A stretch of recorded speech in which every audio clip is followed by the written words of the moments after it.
Moliyaviy savodxonlik har bir inson uchun kerak. Ayniqsa muhojirlar uchun. Chunki ular ko'proq daromad topish uchun xorijga borishadi. Shu o'rinda muhim tavsiyalar. Daromad va xarajatlaringizni rejalashtiring. Har oyda oladigan daromadingiz va chiqimlaringizni yozib boring. Har bir summa qayerga ketishini tushunib olish muhim. Chetda ishlashdan topadigan daromadingiz bo'yicha maqsadingiz va rejangiz bo'lsin. Imkon boricha undan og'ishmang. Biror do'kon yoki bozorga borishdan oldin olinadigan narsalar ro'yxatini tuzib oling va iloji boricha shu ro'yxatdan chetga chiqmang.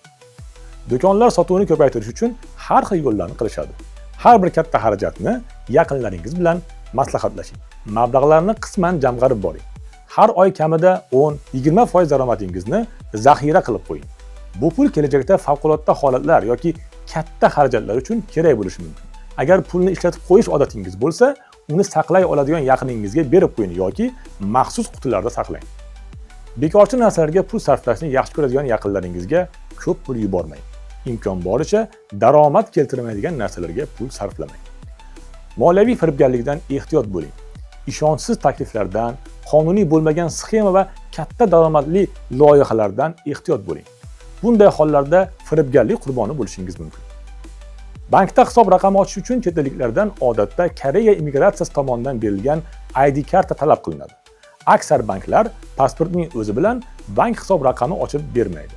Yangi ochilgan bank hisob raqamiga kundalik pul o'tkazmalari uchun turli jinoyatlarning oldini olish maqsadida cheklov qo'yilgan bo'ladi. Shu sababli bir kunda katta miqdordagi summani o'tkaza olmasligingiz yoki yetib ola olmasligingiz mumkin. Ma'lum muddat foydalanganingizdan keyin ishxonangizdan ishlayotganingiz haqidagi hujjatni bankka olib borib bersangiz, kundalik cheklov miqdorini oshirib berishi mumkin. Nomingizga ochilgan bank kitobchasi va bank kartasi doim o'zingizda tursin. Uni sizdan hech kim olib qo'yib, o'zida saqlashi mumkin emas. Har oy maosh olganingizda ish beruvchi tomonidan maosh va undan ushlab qolingan summalar haqidagi ma'lumotnomani olib, o'qib ko'ring va doim saqlab qo'ying. Koreya banklarining mobil dasturlaridan foydalaning. Bankka borganingizda bank xodimidan iltimos qilsangiz, telefoningizga o'rnatishda yordam beradi. Ayrim banklarning mobil dasturlarida chet tillari ham mavjud. O'zbekistonga pul o'tkazishda rasmiy banklar yoki rasmiy xalqaro pul o'tkazish xizmatlaridan foydalaning.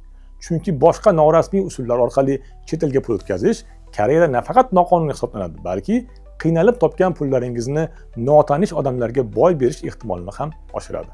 Ma'lum xizmat evaziga noma'lum shaxslarga pul o'tkazib berishdan yoki boshqalarning pulini naqdlashtirib berishdan, o'z hisobingiz orqali boshqa hisobga shubhali pullarni o'tkazib berishdan, nomingizdagi bank kartasi va bank kitobchasini boshqalarga foydalanishga berishdan saqlaning. Bu ishlar Koreyada hisob raqamlaringizning muzlatilishi va jinoiy javobgarlikkacha olib borishi mumkin. Shahar ichidagi avtobus va metrodan foydalanishda jamoat transporti to'lov kartasi orqali to'lov qilinsa, chegirma beriladi. Hamda bu usulda birinchi transportdan tushgach, 20-30 daqiqa ichida ikkinchi transportga o'tirish bepul bo'lishi mumkin.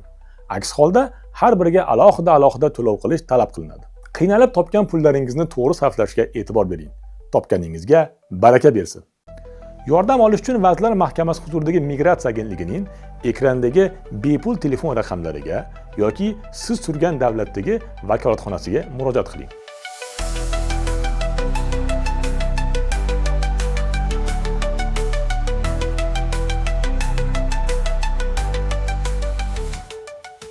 Agentlik vakolatxonalari mavjud bo'lmagan xorijiy davlatlarda fuqarolarga O'zbekiston Respublikasining xorijdagi diplomatik vakolatxonalari va konsullik muassasalari orqali yordam ko'rsatiladi.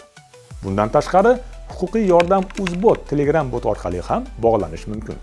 Agar O'zbekistonda bo'lsangiz, 1282 qisqa raqami yoki +99871 202 3355 raqamiga murojaat qiling.